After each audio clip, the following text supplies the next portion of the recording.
तो पिछली बार हम कुछ बातों के बारे में सीख रहे थे। किसी को याद है कि हम कौन से विषय पे सीख रहे थे? सत्य के बारे में सीख रहे थे। हम सीख रहे थे कि सत्य क्या है। हमने सीखा कि सत्य क्या है? नींव है। यदि आपका नींव मजबूत है, जिस पर आपने अपनी इमारत बनाया है, जिस पर आपने एक घर रखा है, जिस पर आपने अपने विश्वास को रखा है, जिस पर आपने अपना जीवन रखा है, जिस पर आपने अपना अनंत जीवन रखा है, अगर वो नींव आपका मजबूत है तो आपका घर सलामत रहेगा। आजकल अगर आप जाने तो अगर कोई नया घर खरीदने जाता है ना, तो हमेशा आजकल ऐसा भी फ्लैट्स के अंदर जो बड़े बड़े इमारतें बनते हैं उनके अंदर ये पूछा जाता है कि भैया ये भूकंप का कितना रिक्टर स्केल सहन कर सकता है, यानी भूकंप की कितनी तीव्रता इसके अंदर है सहन करने की। यानी लोग अभी वो भी देख रहे हैं कि नींव के अंदर तुमने कितना काम किया है कि 5, 6, 7, 8 की तीव्रता के साथ भी अगर भूकंप आता है तो ये इमारत को कोई नुकसान नहीं होगा, क्योंकि उसकी नींव पे वैसा काम किया गया है। और धन्य है वे लोग जिनका नींव खुदा है। तो चाहे आंधियां आए, बाढ़ आए, उनका घर नहीं ढहेगा। बड़े अभागे हैं वो लोग जिन्होंने अपनी नींव पैसों पे बना के रखी है, लोगों के ऊपर बना के रखी है। तो जब बाढ़ आएगी, आंधियां आएंगी, लहरें उठेंगी, आपका घर ढह जाएगा। क्योंकि इस संसार में हर व्यक्ति मुकर सकता है सिवाय ईश्वर के। वो चाहे आपका रिश्तेदार हो, भाई हो, बहन हो, पति हो, पत्नी हो, दोस्त हो, मित्र हो, कोई भी हो, किसी का भी अपने गारंटी नहीं दे सकते। परिस्थिति के हिसाब से मुकर सकते हैं सिवाय ईश्वर के। तो इसीलिए सत्य एक नींव है। हमें हमेशा ये पता होना चाहिए कि हमने हमारा इमारत किसके ऊपर बनाया है। फिर हमने देखा कि लोग सत्य को खोजते नहीं है। उसके कारण हमने देखे कि क्यों नहीं खोजते, क्योंकि लोगों के पास टाइम नहीं है। फिर हमने देखा कि लोग ऐसा सोचते हैं मेरा फायदा क्या है, धन कितना मिलेगा। कितने लोगों को यहां पे आके धन मिला? अरे यार किसी को नहीं। कितनों को धन चाहिए? बोलो किसी को नहीं चाहिए। यहां आके सब नहीं चाहिए, नहीं चाहिए। बाहर आके कुछ डन ही ना था।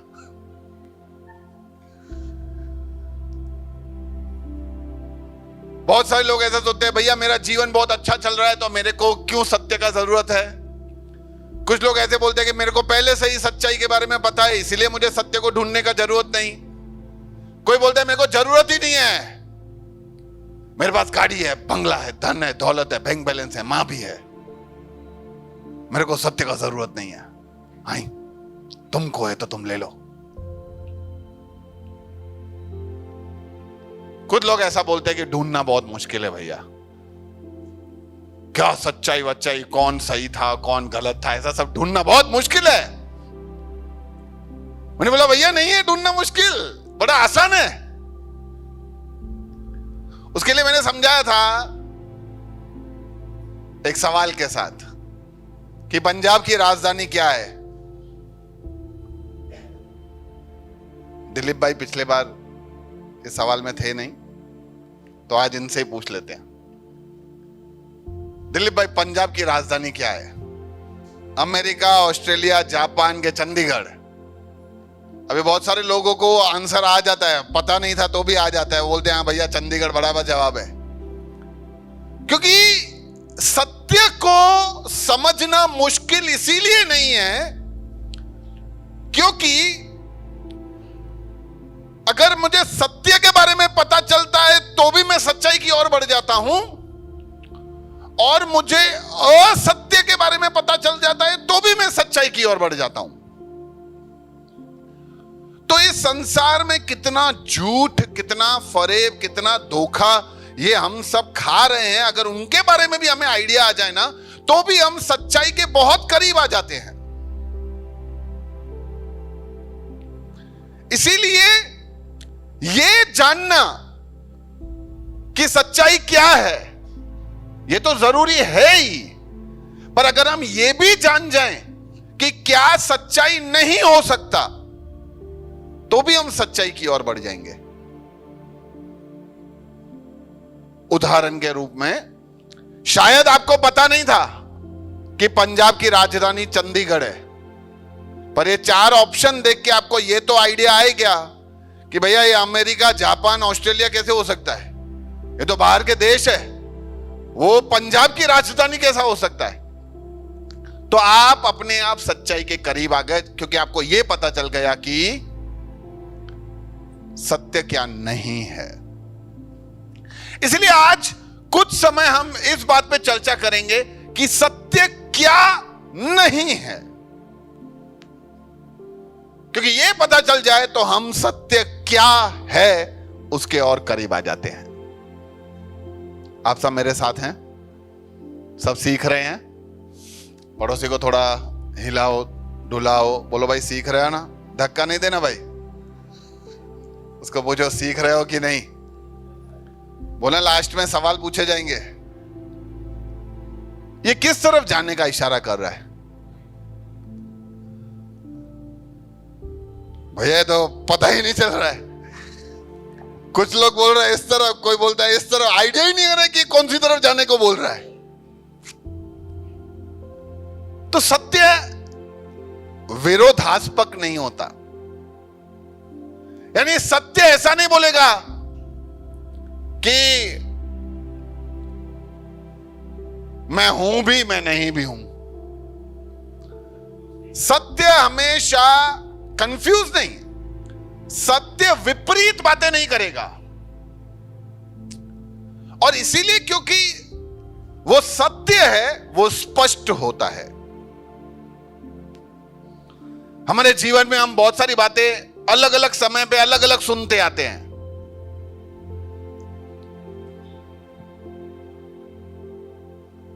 बच्चे, छोटे बच्चे जो है ना, उनको बचपन में ऐसा सिखाया जाता है कि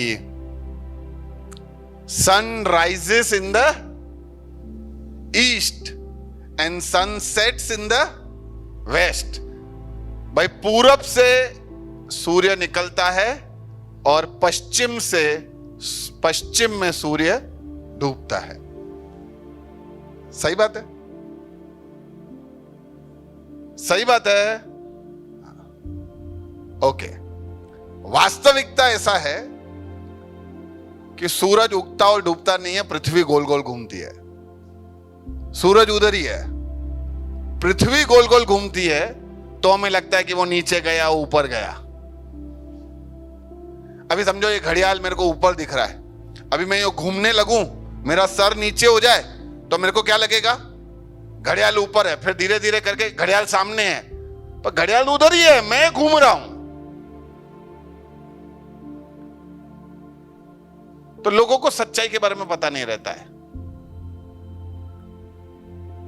कुछ लोग बोलते हैं ये सूर्य क्या है, आग का गोला है। कुछ लोग बोलते हैं ईश्वर है, कुछ लोग बोलते हैं देवता है, कुछ लोग बोलते हैं हाइड्रोजन हीलियम का गैस है, कुछ लोग बोलते हैं तारा है। वैसे सूर्य वास्तविकता में एक तारा है। कुछ लोग बोलते हैं हम मर जाते हैं ना तो ऊपर तारा बन जाते हैं, तो उसी में से कोई होगा। कुछ लोग बोलते हैं मेरा ही पप्पा है, बहुत गुस्सा करता था, हमेशा गर्म स्वभाव का ही था।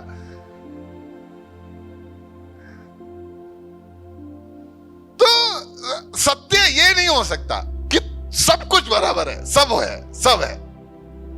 मैं अक्सर ये उदाहरण देता हूं ताकि लोगों को जल्दी समझ में आ जाता है।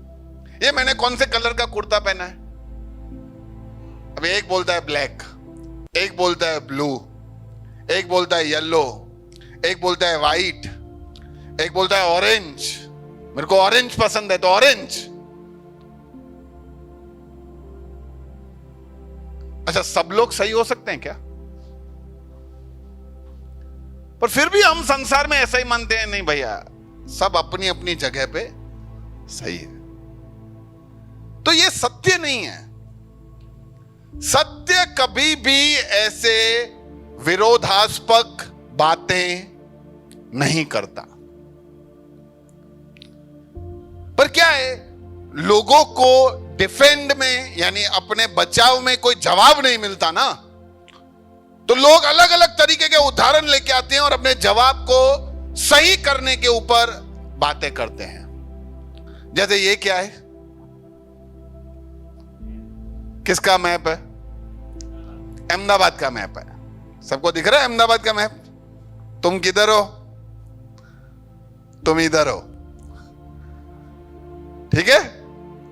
समझो एयरपोर्ट हंसोल सौदानगर में लोग ऐसा सिखाते हैं कि भाई तुमको समझो एयरपोर्ट जाना है, तो अगर तुम गोता से आ रहे हो तो भी तुम एयरपोर्ट जा सकते हो, अगर तुम महसाणा से आते हो तो भी तुम एयरपोर्ट जा सकते हो, अगर तुम गांधीनगर से आ रहे हो तो भी तुम एयरपोर्ट जा सकते हो, अगर तुम कठवाड़ा से आ रहे हो तो भी तुम एयरपोर्ट पहुंच जाओगे, अगर तुम वस्त्राल से आ रहे हो तो भी तुम एयरपोर्ट पहुंच जाओगे, अगर तुम मणिनगर से आ रहे हो तो भी तुम एयरपोर्ट पहुंच जाओगे, और अगर तुम वासना पालड़ी से आ रहे हो तो भी तुम एयरपोर्ट पहुंच जाओगे।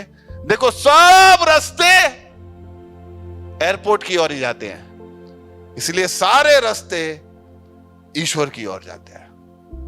सब अपनी अपनी जगह पे सही है। बोला जबरदस्त सोच के आते हो तुम लोग यार। सब रास्ते एयरपोर्ट की ओर यहां पे इसीलिए जा रहे हैं क्योंकि सब रास्ते एयरपोर्ट की ओर जा ही रहे हैं। तुम बड़ौदा एक्सप्रेस हाईवे पे जाओ और वहां पे बोलो कि एयरपोर्ट आवे तो देखता हूं आए कि नहीं। अगर ऐसा सही होता तो हमें किसी को रास्ता बताने का जरूरत ही नहीं होता। तुम बाहर निकलो, सामान लेके रिक्शा में बैठ जाओ, वो अपने आप एयरपोर्ट ही छोड़ेगा क्योंकि सब रास्ते एयरपोर्ट ही जाते हैं। उसको बताओ नहीं कि भैया तुम चलो यार, बस मुझे पता है एयरपोर्ट ही लेके जाओगे।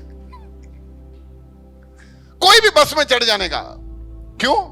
क्योंकि वो आपको कहां ले जाएगा? एयरपोर्ट। कोई भी रिक्शा में बैठ जाओ, कोई भी कार में बैठ जाओ, आपको कहां छोड़ेगा? क्योंकि सब रास्ते कहां जाते हैं? मैं सही बोल रहा हूं? नहीं, सब रास्ते वो ही रोड एयरपोर्ट जाता है जो एयरपोर्ट की ओर जाता है। इसीलिए तो हमें लोगों को बताना पड़ता है कि भैया ये वाले साइड पे चलो, मेरा इधर है राह।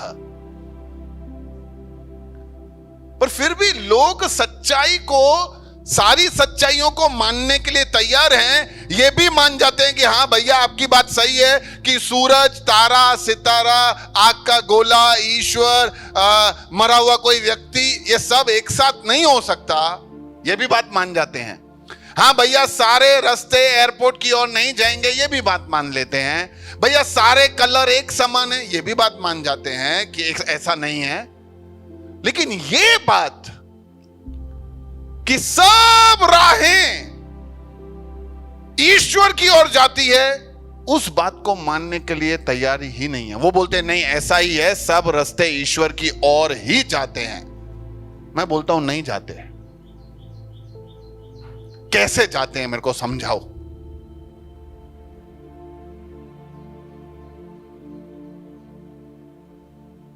क्योंकि सब लोग अलग अलग बातें सिखाते हैं, तो सब राह ईश्वर की ओर कैसे जाएगी। मैं आपको एक उदाहरण देता हूं। अभी ये बहन अपने बच्चों को ऐसा सिखाती है कि 2 और 2 4 होते हैं। वो बहन अपने बच्चों को ऐसा सिखा रही है कि 2 और 2 5 होते हैं। ये भाई अपने बच्चों को ऐसा सिखा रहा है कि 2 और 2 22 होते हैं। और ये भाई अपने बच्चों को सिखा रहा है कि 2 और 2 4 होते हैं। और ये सब लोग परीक्षा में यही सवाल आने वाला है और ये सब उसके हिसाब से जवाब लिखेंगे और चेक मैं करूंगा। और मैं बोलता हूं कि 2 और 2 4 होते हैं। तो आपको क्या लगता है, सबको पास करूंगा? किसको पास करूंगा? जिससे 2 और 2 4 लिखा है। पर ये बहन को बहुत विश्वास है टीचर पे, तो भी क्या मैं पास करूंगा? नहीं। उसी रीति से सत्य अलग अलग विरोधास्पद बातें नहीं करता, सत्य विपरीत बातें नहीं करता, सत्य सीधा बात करता है, सीधी बात, नो बकवास। पता नहीं कोई ऐड का टैगलाइन है, मेंटोस, ओके, स्प्राइट, पता नहीं, जो भी है, कोई इधर उधर की बातें नहीं।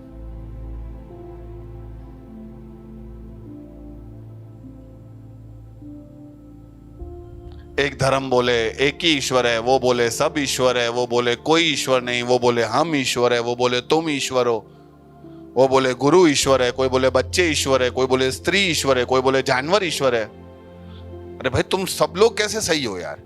तो ईश्वर आखिरकार है कौन? एक है, बहुत है, कम है, ज्यादा है, किसको मानने का? भैया सब अपनी अपनी जगह पे सही है, जो जैसा सोचता है उसको सोचने दो। तो थोड़ा सा हमें इस बात के ऊपर हमें और सोच विचार करना चाहिए कि वास्तविकता में सही क्या है।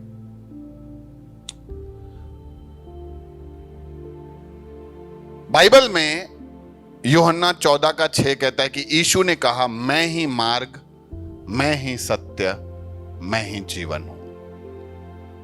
इस संसार में जितने भी लोग महापुरुष आए जिन्होंने भी ये कहा कि हम तुम्हें बचाएंगे, उनमें से किसी ने भी ये नहीं कहा कि मैं सत्य हूं सिवाय यीशु के।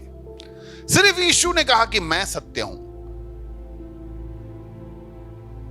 बाकी सबने कहा कि आपको सच्चाई ढूंढना पड़ेगा। राजा सिद्धार्थ को जब वो आभास हुआ कि मुझे जाके सच्चाई की खोज करनी चाहिए, तो वो सच्चाई की खोज में निकला और उसने कहा कि मैंने सच्चाई को पा लिया। किसी ने ऐसा कहा कि रहम का चादर जब तक मुझ पे नहीं गिरता मैं कुछ नहीं कर सकता। किसी गुरु ने ऐसा कहा कि उसी का नाम सत्य है, उसका नाम सत्य है, उसका। यीशु ने कहा मैं ही सत्य हूं। क्योंकि पता नहीं, मेरे को लगता है और किसी ने आज तक ऐसा बोला नहीं है कि मैं सत्य हूं सिवाय यीशु के।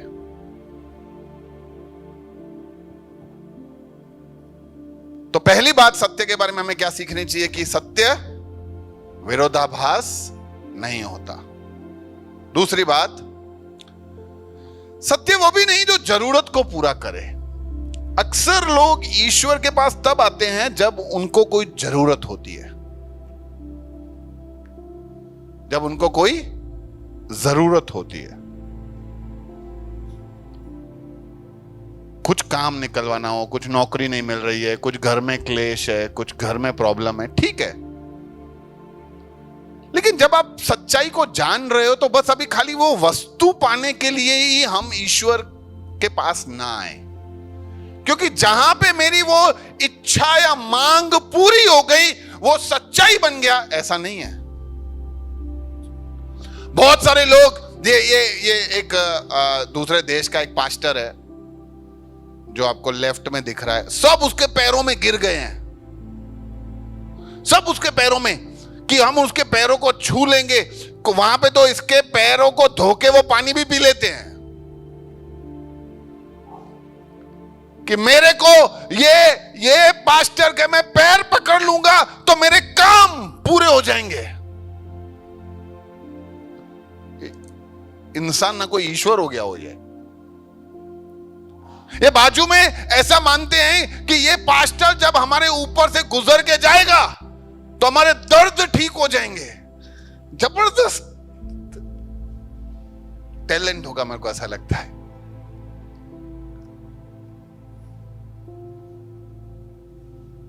मैं सोच रहा था इसको देख के कि हाश थोड़ा वजन कम है, मेरे जैसा होता तो उनका दर्द बढ़ जाता।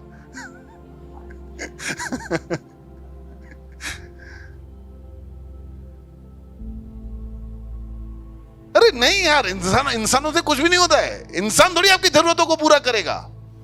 पर मतलब हमें ऐसा ही है कि ये गुरु के इधर गया, मैंने वो गुरु के चरणों में गया, वहां पे मेरी भैया इतनी मन में दुखी होता था, शांति मिल गई, तो यही सच्चाई है। अरे नहीं है ऐसा यार।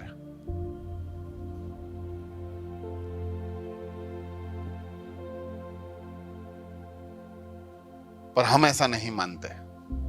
तो हमें ये समझना है कि जहां पे मेरी जरूरत पूरी हो जाती है वो सच्चाई है, ऐसा सही नहीं है।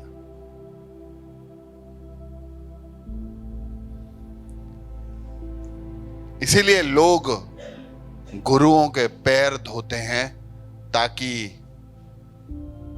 उनके कर्म धुल जाएं। लोग गुरुओं के, बाबाओं के पैर धोते हैं कि उनके कर्म धुल जाएं। ऐसा नहीं है भाई। पर यीशु ने अपने चेलों के पैर धोए। जहां लोग अपने पैर धुलवाते हैं, उसने अपने चेलों के पैर धोए। क्यों किया उसने ऐसा? क्योंकि उसने कहा कि मनुष्य का पुत्र जैसा ही तुम्हें होना चाहिए, जो सेवा कराने नहीं, सेवा करने के लिए आया और बहुतों के छुटकारे के लिए अपने प्राण को फिरौती के रूप में देने आया। यह है फर्क। इसीलिए देखो कि सब सेवा करना चाहिए। आज सेवा कर रहे हैं हम कि सेवा ले रहे हैं हम? कहां सच्चाई दिख रहा है? अरे मैंने कितने लोगों से मिला हूं, वो अपने जिस सत्संग में जाते हैं उस सत्संग के गुरु से ज्यादा डरते हैं, ईश्वर से उनको डर ही नहीं लग रहा है। नहीं वो भैया मेरे को बोलेंगे, नहीं वो दीदी मेरे को डांटेगी, नहीं वो भैया मेरे को फिर सुनाएंगे। अरे क्या है ये सब? ईश्वर क्या बोलेगा, ईश्वर क्या सोचेगा? अरे वो कुछ भी सोचे यार, मेन ये लोग हैं।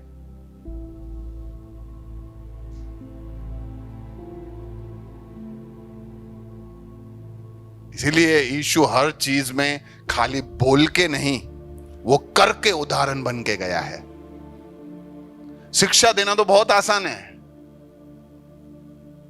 इसीलिए प्रेरितों के कार्य पहले अध्याय के पहले वचन में ऐसा लिखा है कि जो यीशु करता और सिखाता रहा।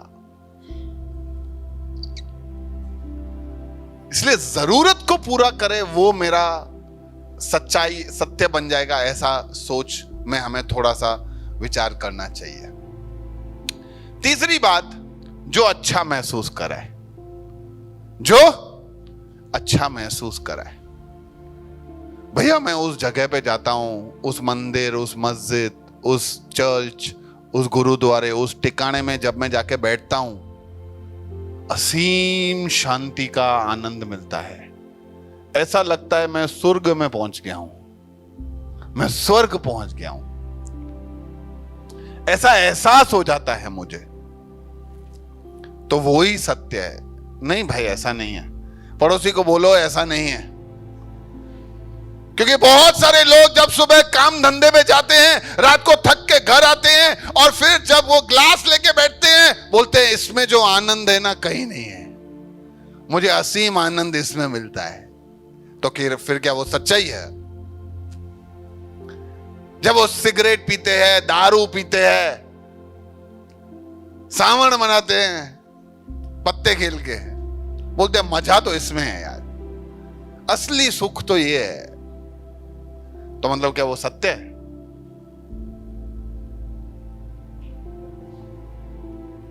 कोई चर्च में जाके तुम बैठ के आनंद प्राप्त करोगे, बहुत शांति है, मजा है। अरे आप कोई भी जगह पे चले जाओ यार,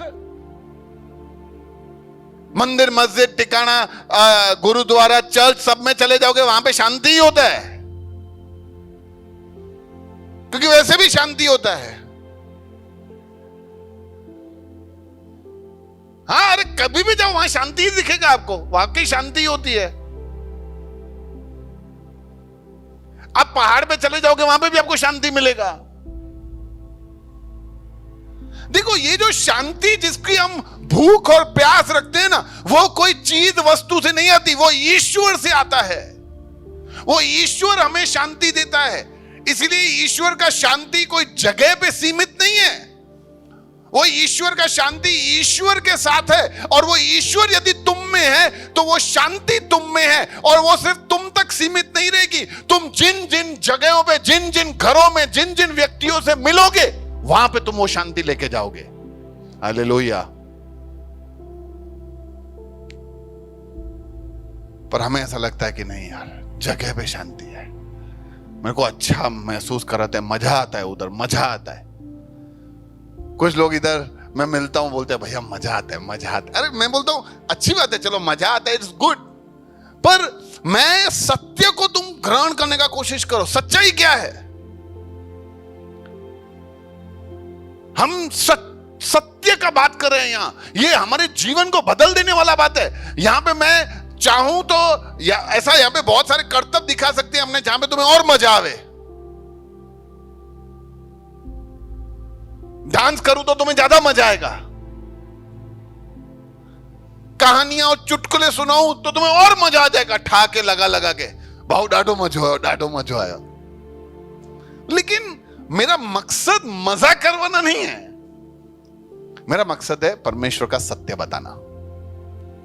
वो सत्य को हम सुनकर मजा करना है कि हमें उस सत्य के ऊपर काम करना है, वो हमारे ऊपर है। इसीलिए सत्य वो भी नहीं है जो हमें अच्छा अच्छा महसूस करवाए खाली, क्योंकि अच्छा महसूस कराने के लिए बहुत सारी चीजें हैं संसार में। इसलिए परमेश्वर का वचन ये कहता है तीमुथियुस के पुस्तक में कि मैं यह इसीलिए तुम्हें बता रहा हूं कि एक समय ऐसा आएगा जब लोग खरा उपदेश को सुनना तक नहीं चाहेंगे। मैंने बहुत सारे ऐसे लोगों से मिला है, बोला यार भैया क्या आप बोलते हो, सब राहें ईश्वर की ओर ही जाती है। इतना समझाने के बाद भी, बताने के बाद भी वो खोजते नहीं है, उनको सुनना ही नहीं है।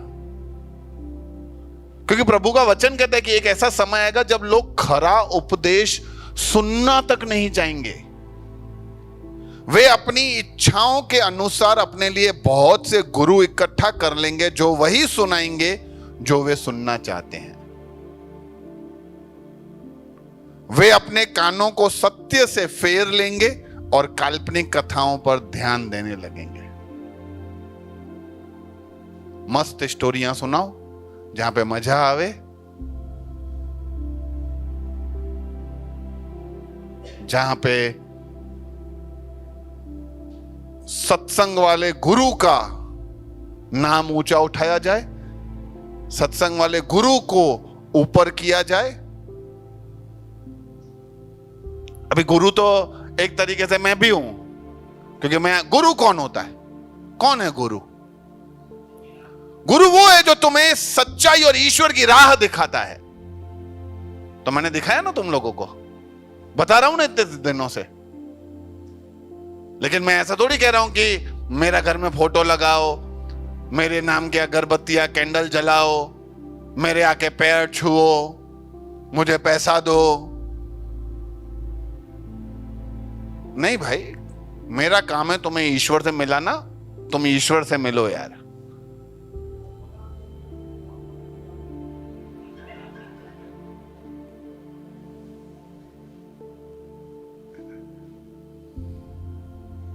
मजाक कर रहे थे यार, क्योंकि मैं मना करूं कि ना करूं, हमारे रवैये में दिखता है कि मैं बताना क्या चाह रहा हूं।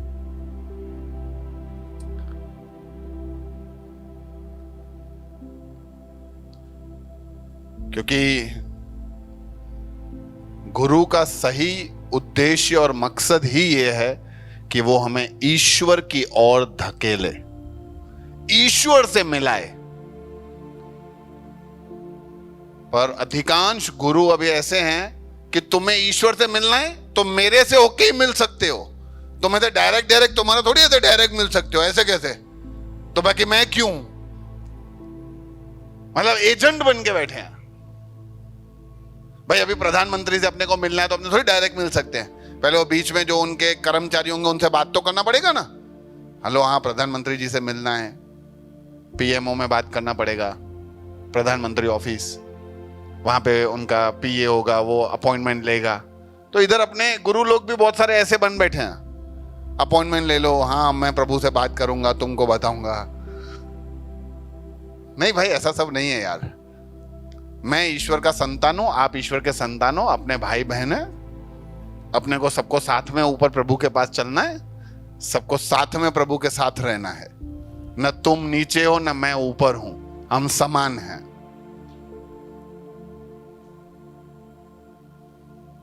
तो जो अच्छा महसूस करवाए वो सत्य है, ऐसा सोच पे भी हमें थोड़ा और गौर करना चाहिए। फिर कुछ लोग ऐसा सोचते हैं जो बहुमत हो। हमारे देश में बहुत दुख की बात है कि बहुमत के हिसाब से सब कुछ तय किया जाता है, बहुमत। और कहीं ना हमारा माइंड सेट हो गया ऐसा कि बहुमत के हिसाब से सब सही होता है।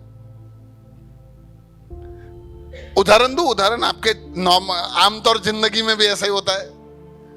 अच्छा, 2 दूध के दुकानों, एक के पास 25 लोग खड़े हो, एक के पास एक भी नहीं हो, किसके पास जाओगे? 25 वाले के पास, 26वां बन के। पर जिसके पास नहीं है उससे, इसके पास कोई नहीं जा रहा है, कुछ गड़बड़ी होगी। हमारा समझ ऐसा हो गया है कि हम जहां ज्यादा है वो सही है, ऐसा मान लेते हैं। अभी कुछ समय पहले ऐसा वास्तविक घटना घटा था दिल्ली में। एक स्त्री ने एक फेसबुक पे एक फोटो डाला कि ये आदमी मुझे बहुत ही परेशान कर रहा है, और जब मैं उसको समझा रही हूं कि मुझे ऐसे गलत अपशब्द क्यों बोल रहा है, तो ये आदमी ने कहा कि तुझसे जो होता है कर। और फिर मैंने बोला कि मैं तेरा फोटो खींच के फेसबुक पे डाल दूंगी, तो उसने बोला तेरे को जो होता है वो कर, और अगर तूने ऐसा किया है ना तो आगे अंजाम बहुत ही बुरा होगा। उसने फोटो डाला स्त्री ने, और ये सब नीचे लिखा, और उसके नीचे ऐसा लिखा कि मुझे उससे ज्यादा दुख तो इस बात का हो रहा है कि वहां आजू बाजू में 20 लोग जो खड़े थे वो सब ये सुन रहे हैं, ये आदमी मुझे कैसे धमकी दे रहा है, फिर भी वो लोग कुछ भी नहीं कर रहे हैं। मुझे उस बात का ज्यादा दुख हुआ। तो जैसे ही ये सोशल मीडिया में पहुंचा, वो लड़की की तो हालत खराब हो गई। बड़े बड़े फिल्म स्टार लोगों ने भी इस बात के ऊपर चर्चा किया कि ब्रेव लड़की है, बहुत ही अच्छी है, ऐसा ही करना चाहिए। और तुरंत अगले ही दिन पुलिस वालों ने उसको ढूंढ के उसका धरपकड़ किया लड़के का, और सीधा अंदर जेल में। और जब उसका बराबर डिटेल इंक्वायरी किया तो पता चला लड़के ने ऐसा कुछ बोला ही नहीं है, ये लड़की ने सब झूठ बोल के ऐसा सब स्टंट किया है। फिर कुछ लोगों ने वापस उस लड़के से माफी मांगी कि हमारा माइंड सेट ही ऐसा है कि जब लड़की कुछ बोले वो सब सही होता है, लड़के सब बदमाशी होते हैं। हमारा माइंड सेट ऐसा है क्योंकि बहुमत ऐसा बोलता है ना, पर ऐसा नहीं है। सत्य को जानना बहुत जरूरी है।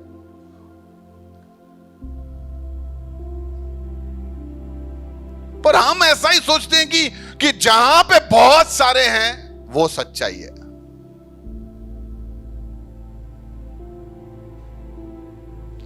एक मूवी लगती है थिएटर में तो कितने लोग चले जाते हैं, पूरा थिएटर हाउसफुल।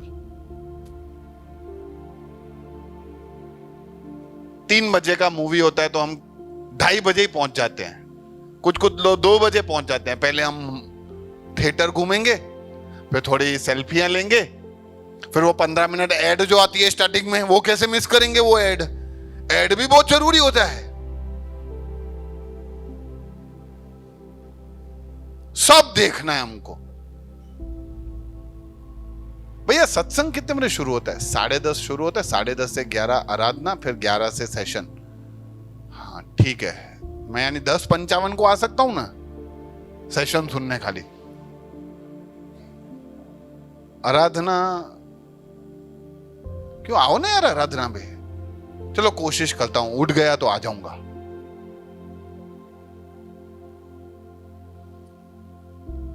अच्छा ये भी बहुमत है, हाँ मैं आपको समझा देता हूं। क्योंकि ये ख्याल कहां से आ जाता है पता है? क्योंकि वो कोई व्यक्ति पहला जल्दी आता है ना, देखते हैं अरे कोई आया ही नहीं है, यानी इधर लेट ही आने का। नहीं, मैं कुछ लोगों से बात कर रहा हूं जो बहुत सुबह आते हैं। मैं ऐसा ही मानता हूं कि लोगों के लेट आने का कारण भी मैं ही हूं, यानी हम ही हैं। क्योंकि वो आया था एक बार जल्दी आके देख के वो समझ गया कि लेट ही आना है।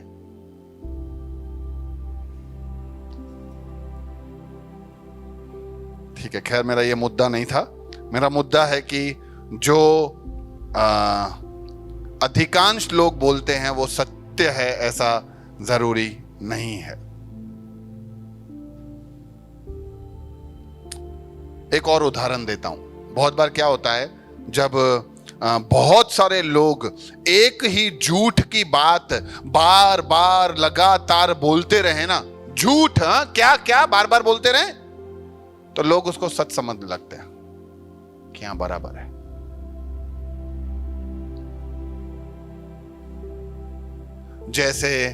जैसे उदाहरण के रूप में, एक गाल पे थप्पड़ पड़े तो दूसरा गाल भी आगे कर देने का है। किसने बोला था? गांधी बापू ने। किसने बोला था? गांधी बापू ने। किसी से भी पूछ लो, उनको पता है कि ये किसने बोला है? गांधी जी ने।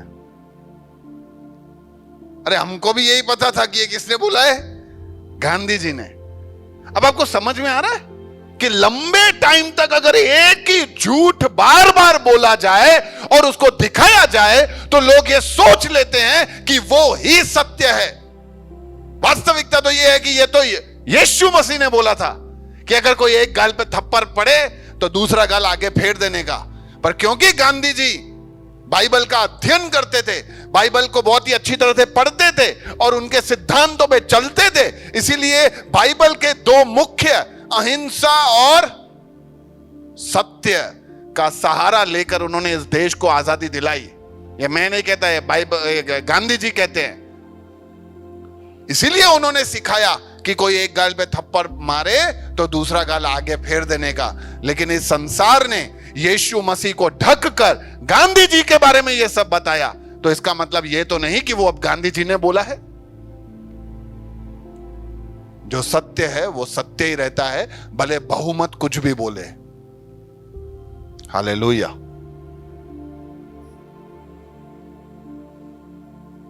अगर बहुमत के हिसाब से चलते ना तो आज दुनिया का सत्यानाश हो गया होता। क्योंकि मैं पढ़ रहा था कि कहां कहां बहुमत के बारे में बोला गया है। तो जब हमारे देश के शुरुआत होने वाला था, इस दुनिया के संसार का शुरुआत होने वाला था, जब लोग तरक्की पे तरक्की कर रहे थे, तो बहुमत के हिसाब से सब फैसले लेते थे। तब बहुमत ने कहा कि ये दुनिया सपाट है। तब बहुमत ने कहा कि सूरज, चांद, सितारे सब पृथ्वी के आजू बाजू घूमते हैं। तब बहुमत ने कहा कि गुलामी अच्छा है, लोग हमारे गुलाम बनेंगे तो हमें बहुत ही फायदा बनेगा। तब बहुमत ने कहा कि औरत इस्तेमाल की चीज है, उनको इस्तेमाल करने का। तब बहुमत ने कहा कि पेट में जब पलने वाला बच्चा जब कोख में होता है उसका कोई अस्तित्व नहीं है, वो खाली एक वस्तु है। वो इंसान तब बनता है, वो जान तब बनता है जब बाहर आता है। ये सब बहुमत ने कहा है। और आज सोचो, अगर ये सब बहुमत पे आज हम चलते होते तो आज संसार की क्या हालत होती। लेकिन धन्य हैं वो लोग जो बहुमत के हिसाब से नहीं, क्योंकि बहुमत से नहीं, लोग सच्चाई से आगे चलते हैं। क्योंकि सच्चाई को सोचने वाले बहुत कम होते हैं। तो हमें सच्चाई के साथ चलने वाला बनना चाहिए, न बल्कि बहुमत के हिसाब से। कुछ लोग ऐसा सोचते हैं ये लंबे समय से चल रहा है तो यही सही है, लंबे समय से चल रहा है। भैया हमारे घर में ऐसा ही होता है, नंढपण से ऐसा करते आए हैं। शुरू से ही ऐसा करते आए हैं। मेरे दादा ने ऐसा किया था, मेरे नाना ने ऐसा किया था, मेरे परदादा ने ऐसा किया था, मेरे पिता ने ऐसा किया, मैं भी ऐसा करूंगा, मेरे बच्चे ऐसा करेंगे, मेरे पोते ऐसा करेंगे, सब ऐसा ही करेंगे। सही बात है, क्योंकि लंबे समय से ऐसा ही चल रहा है तो सब ऐसा ही करेंगे। लंबे समय से ऐसा बोलते आ रहे हैं कि अगर मरने के बाद अगर प्रॉपर विधियां नहीं की गई ना तो उस व्यक्ति की आत्मा भटकती रहती है। मेरे को समझ में नहीं आता ये कोरोना में सबने क्या किया है। कोरोना में तो ऐसे बोलते थे भाई इसको घर पे भी मत लाना, उधर ही जला दो भाई प्लीज यार, इधर मत लेके आओ। आणि मरेल ना सबनी के मारे सड़े, मरा हुआ ना हमको मार डाले। कोरोना में सब चला गया ना, सब चले, तुम मत लेके आओ, तुम छुओ नहीं, विधि कुछ भी नहीं, बाहर से जला दो चलेगा, सब कुछ कर दो। मतलब सहूलियत के हिसाब से हम काम करते हैं। अब ये विधियां सब तेल लेने गया। पर क्या करें, लंबे समय से चल रहा है तो हम हमेशा उसी को ही सच्चाई मानते हैं जो लंबे समय से चल रहा है। इसीलिए बहुत ही प्रॉब्लम आती है, क्योंकि लंबे समय से सास अधिकार जमाती है। तो अचानक से अभी पता चला कि नहीं भाई अधिकार नहीं जमाना है, तो ऐसे कैसे? नहीं, अभी लंबे समय से ऐसा ही था कि औरतों को पढ़ाने का नहीं है, तो अचानक से कोई औरत को पढ़ाता है तो लोगों को ऐसा लगता है इनको क्या पढ़ाने का, इनको क्या नौकरी में भेजते हो। नहीं, लंबे समय से चल रहा है ना, नौकरी नहीं करानी है। क्या अभी भी हम ऐसा करेंगे कि नौकरी नहीं करानी है? अभी भी हम ऐसा करेंगे कि हमारी बच्चियों को नहीं पढ़ाएंगे? नहीं, अभी हम ऐसा सब नहीं करेंगे, क्योंकि अब हमें समझ आ गया है। लेकिन जैसे ही ईश्वर की बात आ जाती है, आस्था की बात आ जाती है, हम बोलते हैं नहीं नहीं कर देते हैं, वांदा नहीं है, वांदा नहीं है। मैं और भी बहुत सारी बातें इसमें बता सकता हूं और बताना भी चाहता हूं, लेकिन मैं समय है नहीं। मैं ऐसा इसलिए आपको एनकरेज करता हूं, आप लाइफस्टाइल में आओ, वहां पे और स्पष्टता से और आपसे कनेक्टेड बातें हम बात कर सकते हैं और खुल के थोड़ा। तो इसीलिए बहुत जरूरी है कि हम सोचें। हो सकता है लंबे समय से सब कुछ गलत ही चला आ रहा है, हमें अभी पता चल रहा है। मेरे कुछ संबंधी रिलेटिव्स ऐसा सोचते हैं कि देखो भैया, अच्छा करते रहो तो कोई ईश्वर तुम्हारा बुरा नहीं सोचेगा। इसलिए लोग ऐसा सोचते हैं कि जो अच्छी मनसा से, अच्छे इच्छा से अगर हम जो भी करें ना वो सही ही होता है। तुम्हारा मकसद सही होना चाहिए। मैं थोड़ा इस पे कम मानता हूं, मकसद सही होना चाहिए। मैं ऐसा मानता हूं कि मकसद तो सही होना ही चाहिए, पर वो मकसद को पूरा करने के लिए जो तुम राह चुनते हो वो भी सही होना चाहिए। खाली मकसद से मतलब नहीं है। उदाहरण के रूप में, अगर समझो मुझे गरीबों को खाना खिलाना है, तो मुझे उनको गरीबों को खाना खिलाना है, तो ये मेरा क्या मकसद सही है? क्या मेरी ये इच्छा सही है? सही है। तो मैं मेरे सेठ को लूटूंगा, उसका ध्यान नहीं होगा तो उसके गले में से पैसे लेके आऊंगा, उसके यहां से चोरी करूंगा। मेरे लिए नहीं, वो गरीबों को मैं खाना खिला रहा हूं ना, उसके लिए। इच्छा तो सही है ना मेरी, नहीं गलत है। स्टार्टिंग ही जिसका गलत है तो उसका अंत गलत ही हो सकता है, गलत ही होता है। इसलिए मंजिल सही है तो राह भी सही होना है।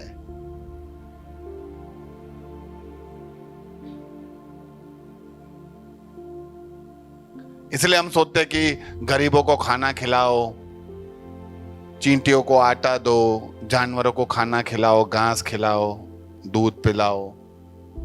ये सब सोच के हम ऐसा सोचते हैं कि ये सब करने से ईश्वर हमारे पापों को क्षमा करेगा, हमारे ऊपर दया करेगा, हमारे घर में जो क्लेश हैं उनको हटा देगा, हमारे जीवन में जो विपरीत परिस्थितियां हैं उनको सुधार देगा, हमारे घर में सुरक्षा आएगी। तो भाई ये सब ऐसा होता नहीं है। ये सच्चाई को हम थोड़ा समझें।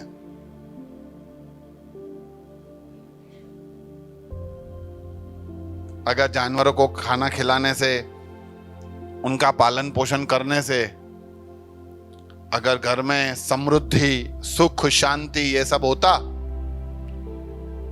तो ये ग्वाले और ये जो सब जानवर लोग पालते हैं उनके घर तो अपरंपार आशीष होता। और फिर हमारे घर पे भी सब 2-4 जानवर तो होते ही सबके घरों में, हर एक की कैपेसिटी के हिसाब से। किसी के घर कुत्ता होता तो किसी के घर में बिल्ली होती, हर एक का अपना कैपेसिटी। जानवर पाल लेते, उनको खिलाते पिलाते। जो सच्ची श्रद्धा और तीव्रता से माना जाए, आखिरी बात, जो सच्ची श्रद्धा और तीव्रता से माना जाए। कुछ लोग बहुत ही विश्वास के साथ कुछ बातें मानते हैं। देखो, सच्ची श्रद्धा और तीव्रता से मानने के बाद भी वो बात सत्य नहीं हो जाती, क्योंकि तुम बहुत ही सच्चाई से और बहुत ही जोश के साथ मान रहे हो तो वो बात सही हो जाएगी, ऐसा नहीं है। भैया मुझे विश्वास है, मुझे विश्वास है। अरे भाई हाँ ठीक है, तेरे विश्वास से कुछ नहीं होने वाला है। जो सही तो होना चाहिए ना, तेरे को विश्वास है तो क्या करूं मैं उसको। इसीलिए गुरु का दर्जा है ना बहुत ही जरूरी है, और गुरु का फर्ज, गुरु के ऊपर जो जिम्मेदारी है ना वो बहुत बड़ी है। आज अगर आपका छोटा बच्चा स्कूल में जाता है और वहां पे उसको टीचर सिखाता है, गुरु यानी टीचर है ना, गुरु यानी टीचर, टीचर का जिम्मेदारी बहुत बड़ा होता है। टीचर अगर उसको सिखाता है कि 1 + 1 = 3, 1 और 1 3, मैं आपको बता दूंगा कि अगर आप उसको ठीक करोगे ना कि बेटा 1 और 1 2 होता है, तो पहला जवाब तो वो बच्चा यही देगा कि आप गलत हो, मेरे टीचर ने सिखाया है, मेरे टीचर ने सिखाया है। तो आप सोचो क्या छाप है टीचर का, एक शिक्षक, एक गुरु। तो सिखाने वाले के ऊपर ये बहुत बड़ा जिम्मेदारी होता है कि वो गलत नहीं, क्योंकि वो सत्य सिखाए। क्योंकि बात अभी के कुछ समय का नहीं है, बात अनंत जीवन का है। और एक दिन वो लोग भी और एक दिन वो गुरु भी उस ईश्वर के सामने खड़े रहेंगे।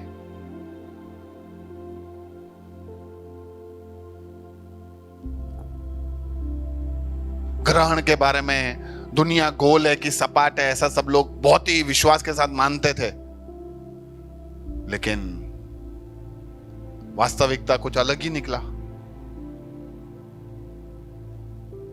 तुम्हारी गाड़ी बंद पड़ जाए और असलियत में उसके अंदर पेट्रोल खत्म हो गया है, पर आप बहुत ही विश्वास के साथ बोलो ना पेट्रोल खत्म नहीं हुआ है, मेरे को पूरा विश्वास है पेट्रोल खत्म नहीं हुआ है,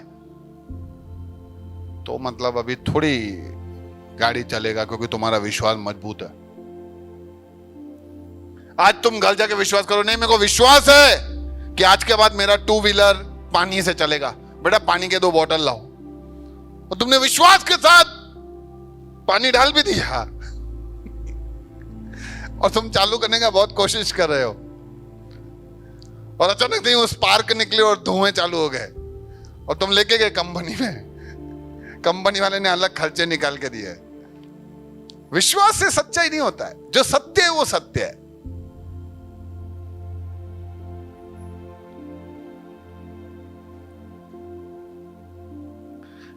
एक और लोग विश्वास करते हैं कि कुछ भी हो, मेरे कर्म अच्छे हैं तो मैं ईश्वर के पास जाऊंगा। देखो, तुम्हारे कर्म सही है कि गलत है, तुम ईश्वर के पास तो जाओगे ही, उसमें 2 बातें नहीं है। ईश्वर के साथ रहोगे कि नहीं रहोगे, उसका निर्णय अपने को इधर करने का है, वो कर्म के हिसाब से नहीं है। कर्म के हिसाब से होगा ना तो तुम ऊपर जाके भी होशियारी मारोगे, ए ईश्वर मैं अगर तेरे साथ हूं ना, क्योंकि मेरे कर्म अच्छे हैं, क्योंकि मैंने किया है, क्योंकि मैं अच्छी राह पे चला।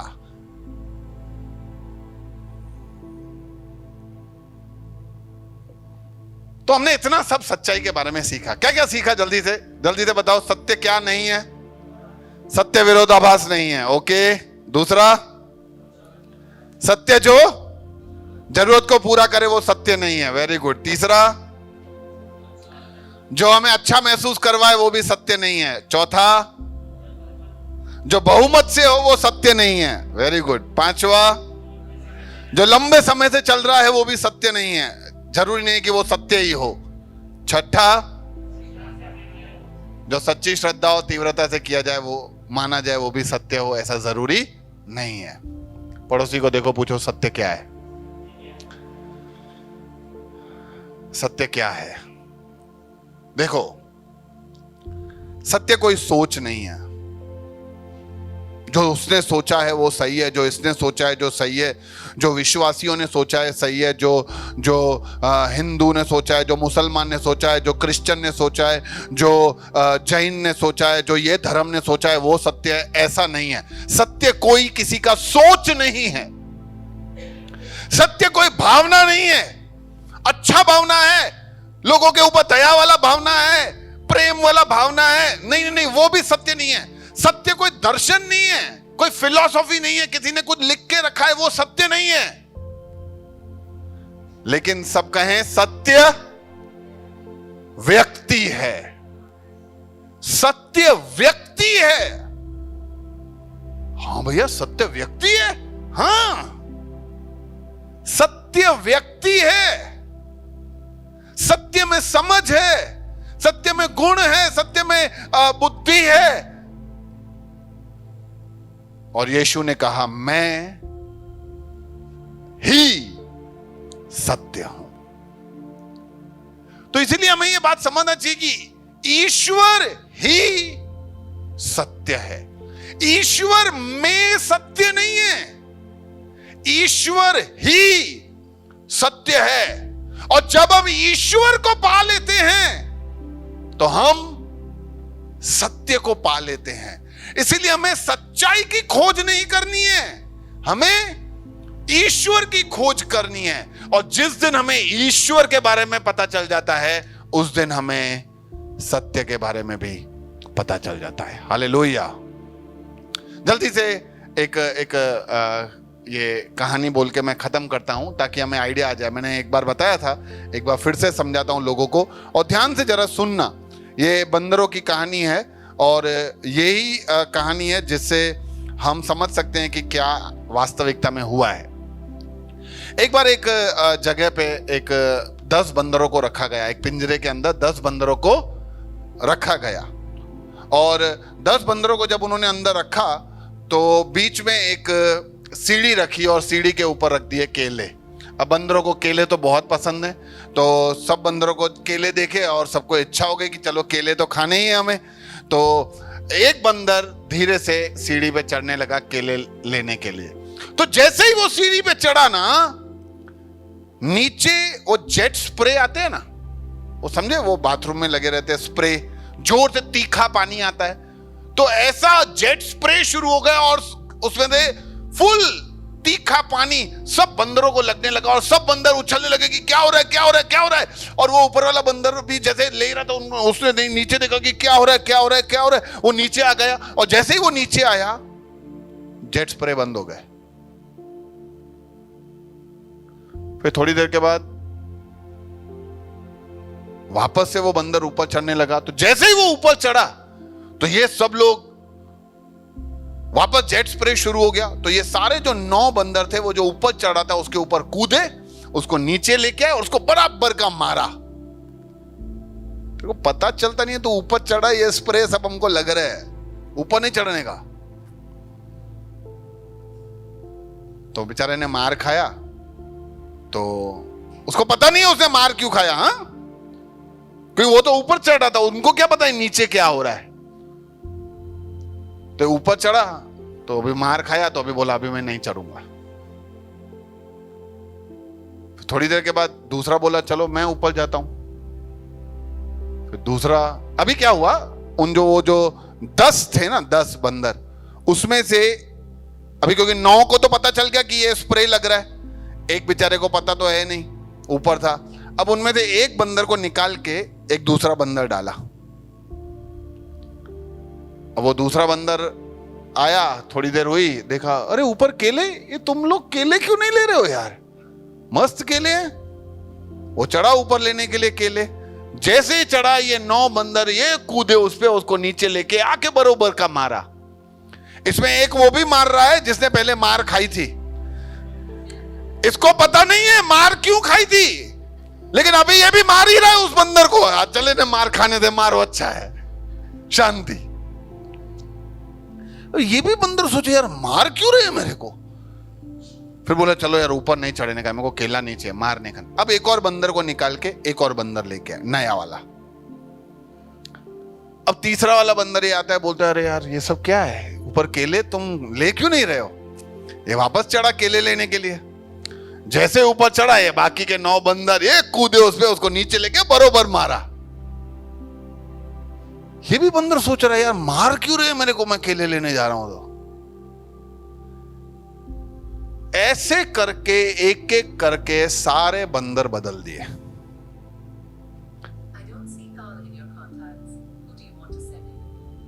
सारे के सारे बंदर बदल दिए।